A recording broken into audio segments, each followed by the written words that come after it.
home, and it was doing the kind of tube and then the train, the commute. And I was targeted with a Facebook ad by somebody who said, I used to work in recruitment and now I run my own business. And that was the first time I'd ever heard about it, thought about it, or considered it. And I was just targeted with this ad one day. And so I thought, well, okay, how hard can it be? You know, other people are out there and they're doing it. Clearly, this is youth speaking. I was like, look, how hard can it actually be? Other people are doing it. Can't be rocket science. And so I went home that evening and I thought about, well, what talents do I actually have? And in sales, and you might know this, you know, having been in a sales environment, we describe ourselves pretty often as talentless. I used to say this all the time, like, I'm basically talentless, but I can talk to people and I can sell stuff. Oh, wow. No, I've never heard somebody say that about sales. Really? That's fascinating. That's so funny. So we used to say it in the office all the time, and we'd all be like, oh, we ended up in sales because we have no other skills. Okay. And so, you know, for me, I was like looking at it and I was thinking, well, you know, I can talk to people, I can sell stuff, I can teach other people how to sell stuff. And I've built all these new businesses. And we were talking, you know, I've been building new business divisions that were making within 6 to 12 months upwards of £1.5 million a year. So, you know, it was considerable. And so I got onto Facebook, which I had never used before. I'd occasionally put up snaps of me drinking tequila. But I got to Facebook and I started looking around for communities of other people that were doing it, because my thought was, if I can surround myself with other people doing it, I might be able to, you know, get some advice on where to go next and what I should be doing. And I got hooked. You know, I got this bug. I set up my own community and I started giving value, and I started getting on the phone with people and just saying, look, you know, really, if your business is struggling with sales, you should be doing X, Y, Z. And I got really well known for it really quickly. And I would be doing it, you know, on the way to work in the morning, so between 5 and 7 a.m. And then I'd get home at night and I'd, you know, be doing it between sort of 8 and 10. And I managed to replace my corporate income within the first 3 months. So during that garden leave period, and I was able to replace that. Now, I want to stress that's not a usual scenario to be in, because not everybody is a salesperson. So given that was my one skill to bring to the table, it was, for me, not a huge challenge. After I left my job, and I think when you leave a corporate job, you breathe out a little bit. You forget about KPIs, you forget about time management. After that happened, actually I had 3 months where I was awful. And I felt like I couldn't sell anything. And I was getting maybe like 1 or 2 clients a month and really struggling, because I kind of resisted all of the structures that had made me so successful in the first place. And that was hard. That's so fascinating, because yes, just because you are an entrepreneur doesn't mean that all the processes that work when you're in a job, of course, I mean, they're there for a reason. Yeah, of course. Yeah. Of course. And we forget that. I think as entrepreneurs, sometimes we look at our corporate experience, or we look at corporates, and we do them a real disservice. You know, I hear people sometimes in the online world saying, oh, well, you should just give up your job. And I was thinking, no, my job taught me a lot. And without it, I wouldn't be half as successful as I am, because actually it taught me the skills around my own time management. It taught me how to track my metrics. It taught me how to deal with people, which I think is a really underrated skill. I know I see a lot of entrepreneurs who get really caught up in drama. You know, they're on the Facebook feed, they're being keyboard warriors. And actually, if you spent half as much time on your business and actually selling and serving your clients as you did being a keyboard warrior on the latest update for whatever political party, you'd probably be a lot more successful. You know, that sounds really horrible. It's so true. But it is so true. I mean, I see this. So I was at an event last week, and so I'm a very positive person, Jess, and I don't like to complain about things unless there's a genuine issue for it. And we were talking about, I was talking to these other ladies about running events and how to get people to your events. And one person was kind of going, well, nobody comes, blah, blah, blah. And I thought, but you're not really, like, how much actual effort are you putting into getting people to come? Right? Yeah. rather than kind of whining is the wrong word to use, but rather than just, talking so negatively about something, why don't you just go out and try and get people to come?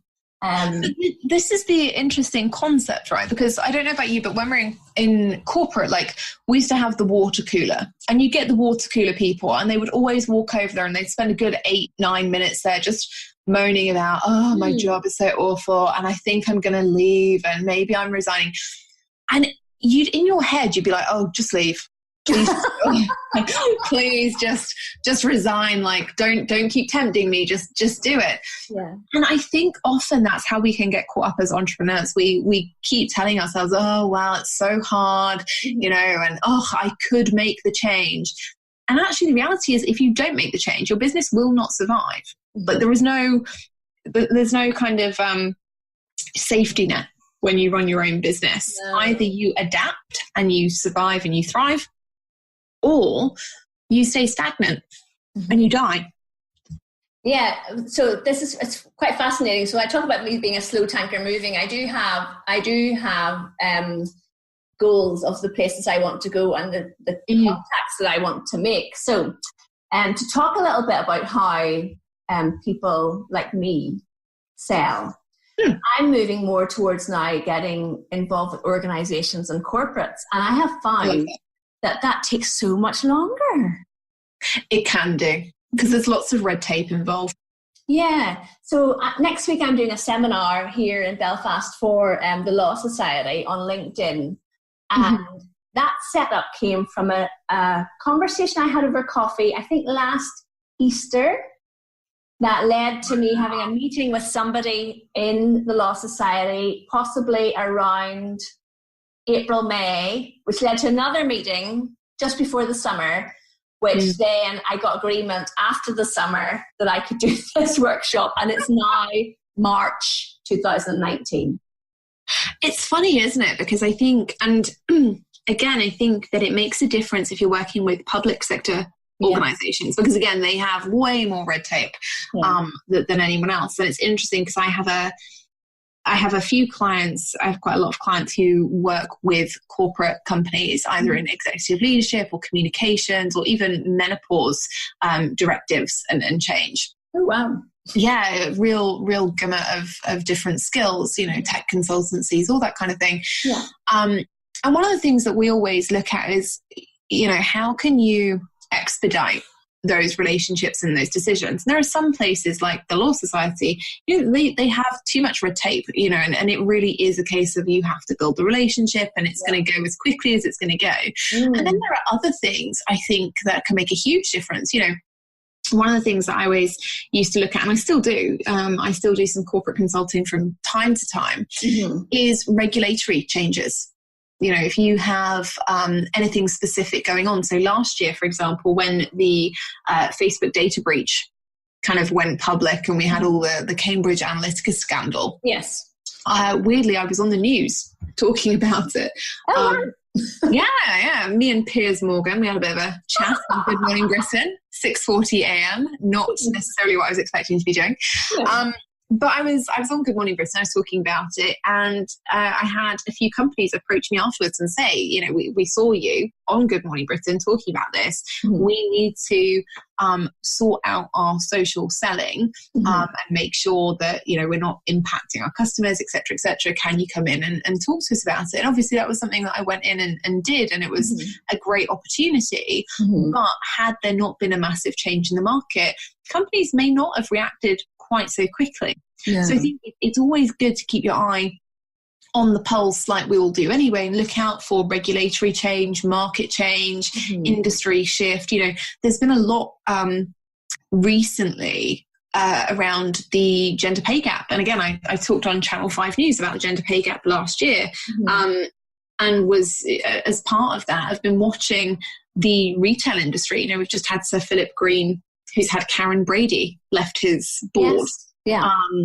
And that's going to be huge. That's going to cause vibrations in multiple companies, not just theirs. And I think, when you start looking out for these opportunities and you start looking at, well, how is that actually impacting organizations or individuals, business owners? That's when you can start to make sales processes a lot quicker because you're using what is already there. It's not like you're trying to scare people or that you have to educate them particularly on the changes and why they should go ahead and do something else as a result. They already know because it's in the public eye. So it can be a really good opportunity to make your sales processes a lot quicker, particularly if you are working with organizations. Yeah. So then yesterday, so I go up, do you do a lot of, well, you wouldn't necessarily do this so much anymore because I know a lot of your clients are online. How you work with people as often as online. But I was at, another example, yesterday morning, I was at this event for International Women's Day, which is coming up. So when this is recorded, it'll be in the past. Amazing. And I'm sitting at the table and there is the head of comms for one of the local universities at my table. And she says, what do you do, Louise? And I said, I do social media training and consultancy. And she said, oh, that's interesting. We had somebody approach us about that and we don't have anybody that does that. I was like, almost leapt across the table. So I gave her my card and then she had to leave before the end because, she had to get to her working day. So I'm going to follow up with her now and explore that potential for my business. But, if I hadn't been at that event, so I nearly didn't go because I have 3 kids and it started at 8:30 in the morning in Belfast City Centre. So I had to get we tag team a bit. So my husband dropped the boys to school and I went in early. And, a friend of mine who's in a similar business to me had messaged me and said, I have too much to do. I'm not going to go to that event. And I thought, you've missed out on a great opportunity there. But then it's about following up, isn't it? So do you have 100%? Yeah. So do you have like a process for how people follow up those chance encounters, chance conversations? How do they follow that up and then tie that up with a nice big pink bow? So I always say to people, look, there are multiple ways of doing it, but I personally like a 3-step approach because I think that you can follow up with somebody 3 times without them feeling like you're stalking them and you feeling hugely uncomfortable. Now, obviously, following up is uncomfortable anyway. So you have to kind of take this with a pinch of salt. You're always going to feel a little bit uncomfortable about jumping into somebody else's inbox. But the way I like to do it is if I've had a chance encounter with somebody, I'll always say, okay, great. When we're having a chat, this sounds amazing. I'm conscious that we're at an event and that lots of people are going to want to talk to you. Could we schedule in a coffee chat in X amount of weeks' time? And I literally will get them to get their phone out and they can put in the web address for my booking calendar and they can book a coffee chat with Jess. Brilliant. And so then I know it's scheduled in the diary. So we have that time, we're going to have that time to talk then. If that's not an available option, sometimes you only get 2 minutes with people and you don't want to waste that 2 minutes saying, hey, book in on this tech scheduler that then will not work because technology always fails. But if you don't have that time and so you've had a really interesting conversation with somebody and then you have to follow up by email, I think you send a maximum of 3. So your first email is, I really love talking to you. These were the things I found really interesting. Here's what I'd like to do next. And that's, do you want to book a call with them or arrange a conversation or arrange to meet them for a coffee? Super, super simple, really nice, really casual. If you don't hear anything back within 72 hours, and again, 72 hours for an individual, you could probably give it up to a week for a corporate because their inbox is just slammed on a daily basis. But 72 hours, if you haven't heard anything, you send out a second email. Hey, I know that life gets really busy and that you're probably still catching up with work from the event name. Just floating this to the top of your inbox. I'd love to catch up. And then you talk about the action you want to take. I'd love to catch up for a coffee. I'd love to catch up for a conversation and give them some clear dates and times. Does Wednesday at 3 work for you or Friday at 2, for example? And then again, you wait your 72 hours. If you don't hear from them, you send them a final email. Hey, whatever their name is, it was really great to meet you at the event a few weeks ago. I've followed up with a couple of emails. I'm not going to send any more after today because I know how busy we all get. So if you do want to book in that chat, here's the link to my calendar. Otherwise, perhaps we'll see each other at an event soon. Because on that third email, what you're effectively saying